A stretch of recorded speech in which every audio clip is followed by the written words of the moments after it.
हलवाई की पत्नी। एक हलवाई था। उसकी जलेबियाँ दूर दूर तक मशहूर थी। उसकी बनाई गई जलेबियाँ लेने के लिए लोग दूर दूर से आते थे। एक दिन शहर से एक अजनबी व्यक्ति उस हलवाई के पास पहुंचा और बोला, आपकी जलेबियाँ खाकर कुछ लोग बीमार हो गए हैं। आपको इसके लिए जेल जाना होगा। बेचारा हलवाई डर के मारे सहम गया।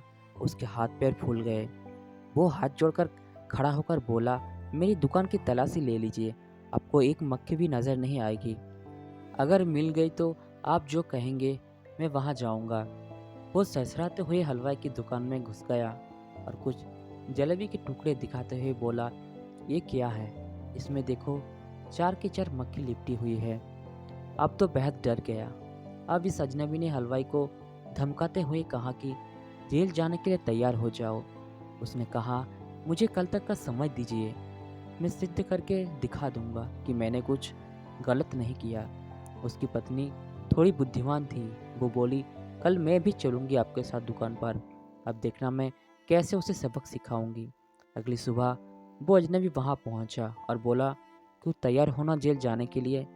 इस पर इसकी पत्नी बोली, जिन जलेबियों में मक्खी थी वो तो हमारे दुकान के ही नहीं है, तो हम क्यों जाएं जेल? अगर आपको भरोसा नहीं तो आज फिर चेक करके देख लो। इस बार फिर वो गया दुकान के अंदर और जब बाहर आया तो उसके हाथ से खून बह रहा था। उसके चेहरे पर डर था।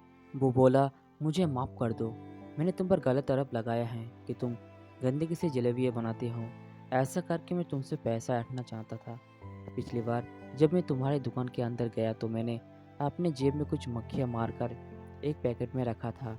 उसे निकल के मैंने जलेबिया के सिरे में डुबो दिया। इस बार भी ऐसा किया था, लेकिन इस बार जैसे ही मैंने हाथ पैकेट में डाला, मुझे एक बिच्छू ने डंक मार दिया। मैंने तुम्हारे लिए गड्ढा खोदने की कोशिश की और उसके बदले में ही उसमें जा गिरा। हलवाई को अब समझ में आ गया था कि ये सब उसकी पत्नी का किया कराया है। उसने कुछ ऐसा जुगाड़ किया है जिससे आज ये धूर्त अपनी शराफत दिखा रहा है।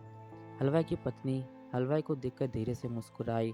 उसकी पत्नी ने उस अजनबी की हजामत करने के लिए पुलिस भी बुला रखा था। पुलिस ने डंडे बरसाते हुए उसकी ओर आगे बढ़ा। हलवाई की पत्नी ने फुसफुसाते हुए कहा, देखो मैंने कैसे इसको सबक सिखाया। कल रात जासूसी करते हुए मैं इसके घर पहुंच गई। मेरी नज़र खूंटे पर पड़ी। इसके पैंट में मुझे एक पैकेट मिली जिसमें मरी हुई कुछ मक्खियाँ थी। मैंने इसको बदल दिया और उसमें बिच्छू रख दिया।